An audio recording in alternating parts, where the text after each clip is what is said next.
contractors, civilian employees, intelligence officials, something of that nature. And a lot of these communications were related to picking up underage Nonetheless, prostitutes. the decision ultimately was made to hand over the records to a responsible media outlet, in this case, ABC News in New York, without compensation and/or promises or guarantees of any sort. Even though ABC News is under no obligation whatsoever to me, I do expect their reporting to help identify potential witnesses for my defense.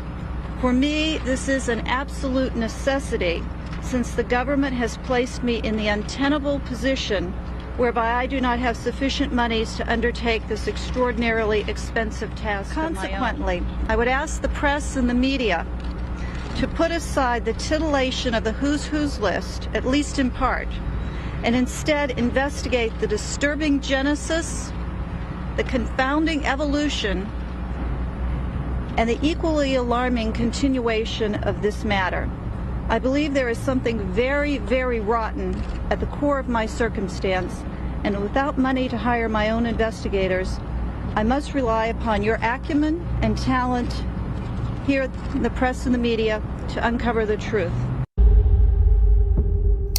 I've had the story for 3 years. I've had this interview with Virginia Roberts. We would not put it on the air. First of all, I was told, who's Jeffrey Epstein? No one knows who that is. This is a stupid story. Then the palace found out that we had her whole allegations about Prince Andrew and threatened us a million different ways. We were so afraid we wouldn't be able to interview Kate and Will that also quashed the story. And then Alan Dershowitz was also implicated in it because of the planes. She told me everything. She had pictures. She had everything. She was in hiding for 12 years. We convinced her to come out. We convinced her to talk to us. It was unbelievable what we had. Clinton. We had everything. I tried for 3 years to get it on, to no avail, and now it's all coming out, and it's like these new revelations, and I freaking had all of it. I'm so pissed right now. Like, every day I get more and more pissed because I'm just like, oh my God, what we had was unreal. Other women backing it up. Hey, yep. Brad Edwards, the attorney, 3 years ago, saying there will come a day when we will realize Jeffrey Epstein was the most prolific pedophile this country has ever known. And I had it all 3 years ago. Pentagon porn story began in 2006. An Immigration and Customs Enforcement child pornography sting operation called Project Flicker produced payment records of about 5,200 people, many of whom provided Army or fleet zip codes or military email addresses. Subsequently, the Pentagon's investigative branch, DCIS, began going through the ICE list to identify who actually was a DoD employee or a contractor. The investigation, however, only ran for 8 months and only cross-checked some 3,500 names for Pentagon ties, according to a senator. According to DCIS documents revealed in a Freedom of Information Act request, out of that 3,500, investigators uncovered 264 employees or contractors, including staffers for the Secretary of Defense and contractors at the NSA. 9 people had top security clearances, but only about 20% of those 264 people were completely investigated. Fewer still were prosecuted, and after about 8 months, the entire probe was halted. It left about 1,700 names totally unchecked, 1,700 alleged kiddie porn customers, an unknown number of whom may still work in some capacity for the Defense Department. But, you don't look at Denny Hastert and think Northern Illinois University. You don't look at him and think, the National Wrestling Hall of Fame. You look at him and think U.S. House of Representatives. He was the longest-serving Republican speaker in U.S. history. But so far as the U.S. House of Representatives is concerned, they, as an institution, have done nothing to distance themselves from Denny Hastert, other than taking down his picture. Literally, they took his portrait down in the hall, and that's it. The U.S. House of Representatives has the ability to censure both its members and its former members if they want to. It's not an everyday thing. Last time a former House member was censured was in the 19th century. It doesn't happen often. But then neither does Denny Hastert. He's the highest-ranking American elected official to have ever been sentenced to prison.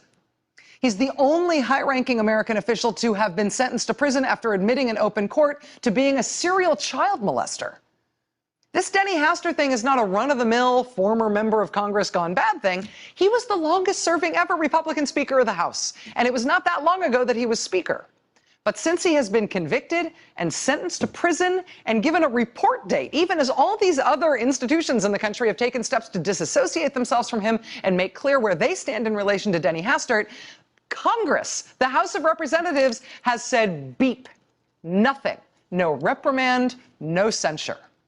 Are they really just going to let this go? Were Deutsche Bank and J.P. Morgan bigwigs complicit in Jeffrey Epstein's abuse of young women? The attorney for Epstein's accusers make that claim in new legal filings. I'm Anjanette Levy, and welcome to Law and Crime's Sidebar podcast.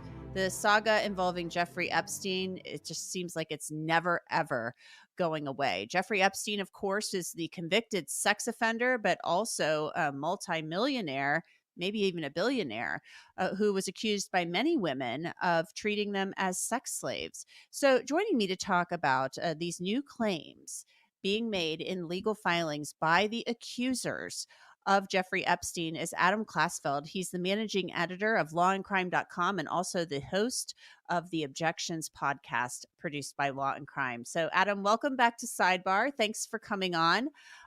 These are some pretty explosive allegations, but maybe not totally surprising if you've been following this case because, you know, Jeffrey Epstein is somebody who mingled with royalty, who mingled with former presidents. So it's not shocking for us to hear that possibly there were bigwigs with these big banks who may have known about what was going on with him. At 6:32, breaking overnight, an FBI raid with big implications for a Florida doctor, and this investigation centers on West Palm Beach, but we're learning of alleged ties to senators. Katie Johnson has more from the scene. Well, we are right outside of the Vitreoretinal Consultants Eye Center here in West Palm Beach, which belongs to Dr. Salomon Melgen. According to the Miami Herald, Melgen owes the IRS millions of dollars, despite the fact that he donated hundreds of thousands to several politicians. FBI agents came here late last night and worked into the morning, searching through the office and taking away potential evidence. According to the Miami Herald, Dr. Melgen has an outstanding lien of more than $11 million to the IRS. But the report shows Melgen also donated hundreds of thousands of dollars to politicians. The doctor is also accused of providing Senator Bob Menendez of New Jersey with underage prostitutes while on free trips to the Dominican Republic. Now, FBI agents at the scene overnight did not talk to any reporters, but we will be sure to check in with them later on this morning and today on this developing story. For ABC Action News, I'm Katie Johnson. According to former New Jersey Boy Scout John Humphrey, that trouble started in 1972, just 12 years old, when he says his scoutmaster abused him. I was abused over a period of 3 years, probably well over 200 times by my scoutmaster, who was also my assistant principal, my band leader, my soccer coach, and had unfettered access to me. So I stuffed it away in a place, and I never talked to anybody about it. A painful secret he says he kept to himself until 2017. It changes your life when you come out. I mean, it's cost me a job, income, the difficulty to maintain employment. Either because you get some domineering boss and you just want to tell them to jump in a lake, or you can't stay focused. Now John is sharing his story in the harrowing new documentary on Hulu, Leave No Trace, a hidden history of the Boy Scouts. Parents gave the Boy Scouts the most valuable thing they had, their children. Shining a light on survivors of sexual abuse and a century-long scandal inside the Boy Scouts of America, the organization concealing that there were pedophiles in their ranks. When the detective says he confessed to abusing you, I must have read the email 100 times. Even with all that has been known about the Catholic Church's sexual abuse scandals, today's revelations about the historical role of Pope John Paul II in the elevation of a former archbishop accused of sexual abuse was stunning. A report from the Vatican found two popes either ignored, overlooked, or downplayed allegations when it came to taking tough action against Theodore McCarrick over 2 decades. Amna Nawaz has the story. Judy, the 449-page report found that before John Paul II elevated Theodore McCarrick to Archbishop of Washington, he already was aware of multiple allegations against McCarrick. That included reports of sexual misconduct with another priest, sharing beds with seminarians, and anonymous letters accusing him of pedophilia with his nephews. But McCarrick denied those allegations, and he rose to become one of the most powerful and well-known Catholic leaders in the United States. The investigation also found that Pope Benedict delayed an investigation into McCarrick's behavior, and that Pope Francis also did not act on allegations about McCarrick until 2017, believing that Pope John Paul II had already reviewed them. McCarrick was removed as Archbishop in 2006, but wasn't defrocked, that is to say, removed from the church, until 2019. Latest now on former Subway spokesman Jared Fogle, expected to plead guilty to charges of possessing child pornography. ABC's Alex Perez is in Indianapolis with the details. Good morning, Alex. Good morning, George. Details is still developing, but the U.S. attorney could be here at the courthouse discussing possible charges in this case a little bit later today. Hi, I'm Jared, the Subway guy. Overnight, ABC News confirming Jared, the Subway guy Fogle, is expected to plead guilty to charges related to a child porn investigation. Subway quickly severing ties with Fogle following the news, tweeting, "We no longer have a relationship with Jared and have no further comment." Gymnastics scandal. A longtime Team USA doctor now charged with sexual abuse, allegedly targeting multiple young gymnasts. And ABC's Paula Ferris is here with that story. Good morning, Paula. Good morning to you, Amy. These sexual assault charges are rocking the gymnastics world. Larry Nassar was Team USA's doctor in 4 Olympics, treating the sport's biggest stars. And now the former Michigan State doctor is being called a monster and could spend the rest of his life behind bars. This morning, Larry Nassar, a top sports doctor who treated Olympic athletes, is facing 22 criminal charges of sexual abuse. Young women athletes who came to him for medical treatment. Instead, Dr. Nassar preyed on these young girls. Joining us to discuss this, investigative journalist Ben Swan. So Ben, the Pentagon already takes measures to limit worker access to stuff like porn by rolling out what they call the personal electronic device PED policy, where workers have to drop off their phones and lockers before entering their offices. All their online searches are accessible by security if or when needed. Their Wi-Fi access is monitored in digital security sweeps. So how is this happening?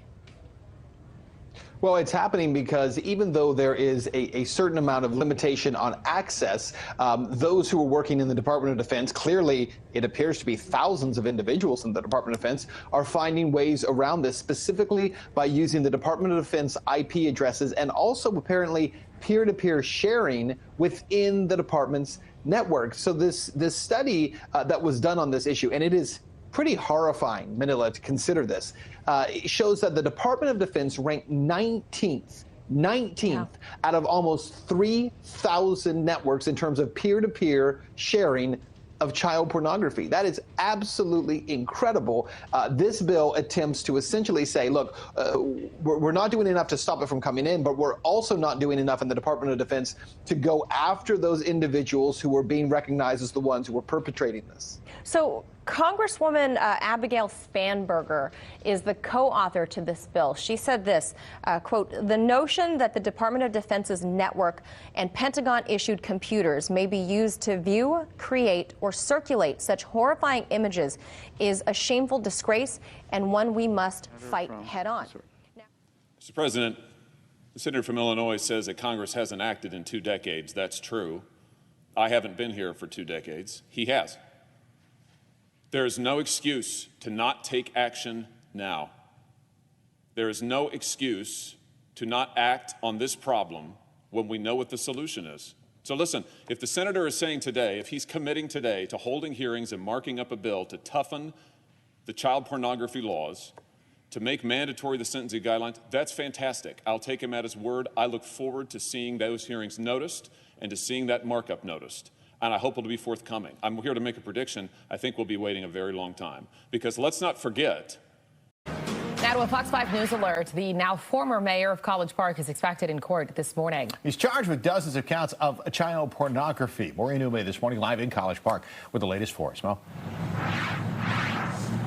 Good morning. It was news that sent shockwaves not just here in College Park, but really throughout the area. 47-year-old Patrick Wojan had been mayor for 7 years, and before that, 8 years as a council member. So to hear that he's been charged with 56 counts of child porn, really very disturbing. Let's get you the details of what happened here. He is charged with 40 counts of having inappropriate sexual content involving kids and 16 counts of distributing it. He resigned as the mayor of College Park on Wednesday night, just before being arrested on Thursday morning. According to court documents, Wojan used the social media site Kick to upload and distribute child porn. The disgusting photos and videos of sexual content were posted in January, and then back in February, the National Center for Missing and Exploited Children got in touch with Prince George's County Police about Wojan's account. He used the name Skippy_MD. Police were able to track down the IP address and uncovered Wojan used his government email as a recovery contact for his Kick account. Shortly after, investigators conducted a search warrant at his home where they collected multiple cell phones as well as a tablet, computer, and storage device. We spoke with his neighbor who says that the alleged crime is sickening to hear.